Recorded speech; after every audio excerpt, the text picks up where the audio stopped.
Assalamualaikum warahmatullahi wabarakatuh. Perkenalkan, nama saya Yuandi Prastio, nomor NIM 11724044.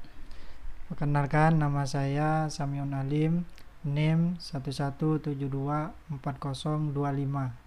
Baiklah, di sini saya akan menjelaskan tentang pembagian waris rela sama rela. Mungkin penjelasan ini akan pertama dijelaskan oleh Samiun terlebih dahulu.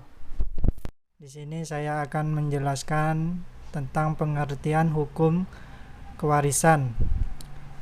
Hukum kewarisan Islam ialah seperangkat ketentuan yang mengatur cara-cara peralihan hak dari seseorang yang telah meninggal dunia kepada orang yang masih hidup, yang ketentuan-ketentuan tersebut berdasarkan kepada wahyu ilahi yang terdapat dalam Al-Quran dan penjelasan yang diberikan oleh Nabi Muhammad SAW.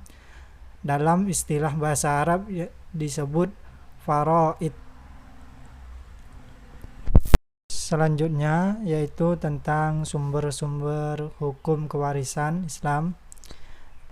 Ilmu kewarisan Islam memiliki sumber-sumber hukum yang menjadi dalil sebagai penguat hukum kewarisan, yang mana sumber-sumber hukum dasar dan sumber utama dari hukum Islam sebagai hukum agama adalah nas dan teks yang terdapat dalam Al-Quran dan Sunnah Nabi, dan dalil-dalil yang bersumber dari ijma' dan ijtihad para ulama. Sumber-sumber Islam ini bertujuan untuk saling menguatkan antar hukum kewarisan, karena terkadang ketika menjadi perselisihan, ijma' dan qiyas juga dibutuhkan dalam menentukan hukum ketika di dalam Al-Quran dan Sunnah belum ditemukan jalan keluarnya. Di dalam Al-Quran ada beberapa ayat yang membahas tentang kewarisan, seperti dalam surat An-Nisa ayat 7, ayat 9, ayat 11 dan 12. Baiklah, selanjutnya di sini ialah mengenai tentang syarat rukun-rukun waris. Jadi yang pertama itu harus ada pewarisnya. Dan yang kedua, ya ini harus ada yang namanya ahli waris. Dan yang ketiga, ya ini harus memiliki harta warisan itu sendiri untuk dialihkan kepada ahli warisnya. Jadi di sini mengenai tentang judul kami, ya ini tentang pembagian ahli waris rela sama rela. Jadi sebelum pergi jauh, jadi di negara Indonesia ini memiliki 3 sumber hukum Islam. Yang pertama ini tiga sumber hukum dalam sistem pembagian waris. Yang pertama yakni hukum warisan Islam, dan kedua hukum kewarisan adat, dan yang ketiga yakni hukum kewarisan perdata. Jadi seperti ini.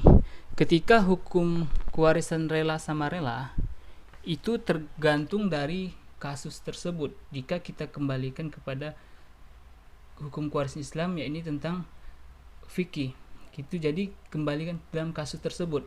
Namun ketika kita kembalikan ke hukum waris adat, itu sering terjadi ketika pembagian waris rela sama rela. Emang hukum waris adat itu penyelesaiannya dengan musyawarah dengan rela sama rela. Itu hukum waris adat itu sering terjadi. Namun ketika kita kaitkan dengan hukum kewarisan Islam, terus kita kaitkan dengan hukum fikih, itu tinggal kita melihat kasusnya. Kasusnya seperti apa? Nah, seperti contoh, ketika kasusnya seperti ini, ketika ada seorang ahli waris, yang mana ahli waris ini sudah disekolahkan orang tuanya, terus sampai berpendidikan tinggi.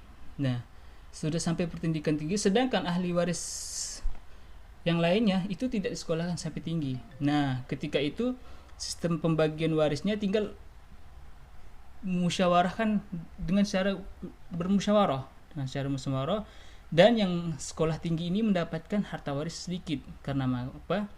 Karena dia sudah disekolahkan tinggi, terus biayanya sudah besar. Itu bisa Terus itu bisa terjadi, dan juga yang tidak saudaranya yang lain yang tidak disekolahkan tinggi itu mendapatkan harta warisan lebih besar. Karena mengapa? Karena tidak dibiayakan sekolah dengan tinggi. Itu bisa terjadi ketika seorang anak laki-laki disekolahkan sampai S2, sedangkan perempuan sampai SMA. Nah, anak laki-laki ini sudah mengeluarkan biaya besar dari orang tua yang meninggal, dan perempuan lebih dapat besar. Karena mengapa? Karena tidak disekolahkan tinggi oleh orang tuanya. Itu merupakan unsur dari pembagian waris, yaitu unsur keadilan, asas keadilan. Nah, di situ bisa jika kita kaitkan dengan fikih, itu bisa terjadi karena ada unsurnya keadilan di situ. Karena mengapa? Karena laki-laki ini sudah dipendidikan sampai tinggi, itu juga merupakan sudah memakan biaya yang besar, dan juga perempuan ini tidak dipendidikan sampai tinggi, sampai SMA saja. Nah, itu seperti contoh. Itu seperti cuman contoh. Mungkin ada kasus-kasus lain lagi ketika ada pembagian rela sama rela, itu bisa kita kaitkan dengan hukum kewarisan fikih. Nah, itu sebagai contoh. Itu bisa itu boleh terjadi. Karena mengapa? Karena unsur dari keadilan.